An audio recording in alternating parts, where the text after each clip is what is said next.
Xi Jinping takes a step towards becoming Mao as political infighting within the Chinese Communist Party heats up.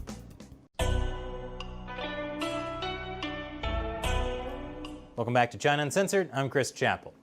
So the Chinese Communist Party is well known for its internal factional power struggles, which could determine the future of China. Now, sure, there are political power struggles in every country, but in China, they don't have democracy, so every Chinese official gets their position through power struggles. I guess you could say power struggles are like the Communist Party's version of elections. And you know what that means? It's time for another episode of our favorite communist soap opera, General Hostility. Previously on General Hostility, a life-or-death power struggle rages on between current Chinese leader Xi Jinping and a political clique tied to former leader Jiang Zemin. Xi Jinping launches an anti-corruption campaign that purges more than 1 million officials tied to Jiang. That includes Zhou Yongkang, the former head of China's powerful security apparatus, the PLAC. It controlled China's police, courts, and prisons. But as Xi positions himself to be supreme leader, old allies could become enemies. Is the final battle coming? That show has everything. It's been a while since we've done an update on the factional infighting within the Chinese Communist Party, and there are several major developments. First, big picture, Xi Jinping is in trouble. He was appointed as a compromise candidate without a huge power base, which means that in the power struggle, he's had to amass a tremendous amount of personal power, or he'd get squashed by the faction tied to former leader and toad in the hole, Jiang Zemin. That's what happened to former leader Hu Jintao, which made him sad. How did Xi avoid Hu's fate? Usually by purging some official tied to Jiang and putting himself in charge of the organization instead. That's why Xi is now known as the chairman of everything. And let me tell you, he's done some great work as the chairman of the People's Karaoke Club. However, life for Xi isn't all covers of Girls' Generation. As chairman of everything, Xi Jinping also gets the blame for everything. And there's been a lot to be blamed for recently. First, the coronavirus outbreak. Besides just the scary pandemic part, the coronavirus hit the Chinese economy harder than anything since the 1970s. That's back when Mao had the brilliant idea that communist China really shouldn't have an economy. But beyond that, the Chinese Communist Party's cover-up of the coronavirus has turned the Western world against the Chinese regime, which often means against Chinese companies. Yeah, funny that. The UK was going to make a deal with Huawei, but then British Prime Minister Boris Johnson got the coronavirus. And now he's changed his mind about Huawei. Frankly, everything is going wrong for the Communist Party. There's been growing global criticism of their concentration camps in Xinjiang and their oppression in Hong Kong. And to top it all off, there's unprecedented flooding in most of China. So, you know the solution to China's problems, right? Open a research center on Xi Jinping Thought on diplomacy. If you don't know what Xi Jinping Thought is, well, it's not super clear. But you might think of it as his version of Marxism, Leninism, Maoism, plus economic growth with a sprinkle of concentration camps and a community of common destiny with mankind, which means let the Chinese Communist Party take over stuff, but internationally. Xi Jinping Thought was added to China's constitution in 2018. That was the same time they removed term limits for Xi Jinping, so he could be Presitator for life. And this is big, because ever since Mao Zedong, the Communist Party was run according to what they called collective leadership.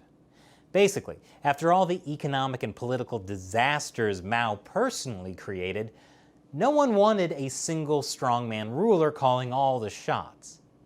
But it looks like Xi Jinping is headed into Mao territory fast. This is an article by Xi Jinping in the Communist Party's flagship ideological journal, 求是. I say article pretty loosely. It's more like 18 quotes from Xi slapped together. Hey, you know, if they got enough quotes together, maybe they could turn it into a book. And then everyone can wave it around to show how they're an expert on Xi Jinping thought. Anyway, the article in 求是 was the lead story in all the major Chinese state-run media. And the basic idea is that party leadership is absolutely necessary. And the core of the party is Xi Jinping. And that means Xi Jinping is gearing up for a fight. You can get a sense of where things are going by little hints in Chinese state-run media. Take this front page of the People's Daily. Xi Jinping, big front and center, surrounded by business leaders, telling them to be more patriotic. And then way down here with a small picture is State Council Premier Li Keqiang, who is nominally number 2 in the party. Li Keqiang is not in Jiang Zemin's faction, but it's long been rumored that Xi Jinping and Li Keqiang do not get along, and they're both trying to undermine each other. It's like a mini side power struggle. Like, for example, Xi Jinping having a big meeting with business leaders when Li Keqiang is supposed to be in charge of the economy. And here's a section on the state-run Xinhua website that's just for reports on Xi Jinping. Wow, look at that. Remind you of anything? Anyway, last month, Xi Jinping did an inspection tour of some villages in rural China. He talked about his goal, to make China a moderately prosperous society. Yes, that's his actual propaganda slogan, a moderately prosperous society. You don't want to be too ambitious. He has the same attitude toward weight loss. And again, in the party's ideological journal, 求是, Xi wrote that China is very close to being moderately prosperous because there are 400 million people in the middle class. This was at the end of May, after China was shut down for the coronavirus. But while Xi Jinping was talking about how great everything is, Premier Li Keqiang was talking about how terrible everything is. He said 600 million Chinese people earn only $140 a month. That's not enough to pay for rent on a one-bedroom apartment in a mid-sized city. So we're getting very different messaging from two top leaders of China. With so many people unemployed, Li Keqiang has been promoting what he calls a street vendor economy. Basically, people can sell stuff on the streets. That's moderately prosperous, right? Well, here's where state-run media can give you clues to power struggles in the Chinese Communist Party. State-run media first promoted the street vendor economy, but began running articles criticizing the idea on June 5th. Since then, each provincial and city government delivered conflicting information on whether or not street vendors would be allowed to sell their wares. That doesn't sound like the street vendor economy has the approval of the core leader. But on top of that power struggle, there's also the bigger, ongoing power struggle between Xi Jinping and Jiang Zemin. Top officials have announced a purge of the PLAC, the Political and Legal Affairs Commission. That's China's massive security apparatus that was backed by Jiang Zemin's guy, Zhou Yongkang, who is basically a human thwomp. Xi Jinping purged Zhou Yongkang 5 years ago, and then replaced him with his own protege, Chen Yixin. This month, Chen hosted a meeting to describe what he calls the cleansing campaign. The PLAC teams in the whole country are impure, unjust, and lack executive force. Some members even violate law and discipline. They are bad horses, have bad impact, and have done great damage.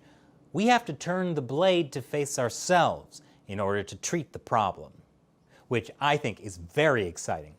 Xi Jinping had talked about purging tigers and flies from the Communist Party. And now this guy is talking about purging bad horses. It's like the Communist Party is some kind of animal farm. Now, Chen said there were 6 groups that would be targeted. PLAC officials who interfere in the judicial system, who operate companies, who own shares of private companies or lend money with interest, whose spouses or children operate illegal business, who release prisoners early after being bribed, and who control criminal cases. In other words, there's going to be a lot of purges happening in Chinese businesses and the legal system. Already this year, 2 high-ranking PLAC officials have been ousted. Sun Lijun was punished for serious violations of discipline and the law. The other was Fu Zhenghua. They were both promoted by a former PLAC chairman, Meng Jianzhu. Meng himself was a key player in Jiang Zemin's faction. So why is the purge of the PLAC happening now? Well, coming up in August is the party leadership's annual summer meeting at the beach resort of Beidaihe. Think of Beidaihe as the Chinese Communist Party's executive corporate retreat. You know, lots of relaxing backstabbing. Beidaihe is where Xi Jinping still has to answer to other current and former party leaders. And given everything that's happened this year, it probably won't be so pleasant. Which is why Xi Jinping is going on the offensive now, before the meeting. I can't wait for the next episode of General Hostility. Next time on General Hostility, as Communist Party leaders get ready for some fun in the sun, what creature lurks in the waters at Beidaihe? And now it's the time when I answer questions from you, my loyal 50-cent army, fans of the show who support what we do through the crowdfunding website Patreon. Heiss asks, is Jiang still in power behind the scenes? That's an important question, Heiss. So Jiang is like 93 years old, or possibly 903, and he's not in the best of health. He literally has to be carried around. So I don't know if he's still personally calling many of the shots. However, believe it or not, he didn't build his political clique by attracting people with his charming personality. Jiang Zemin was able to seize power by building a massive system outside the law to persecute Falun Gong. That's the meditation practice that used to be very popular in China before Jiang tried to kill them all.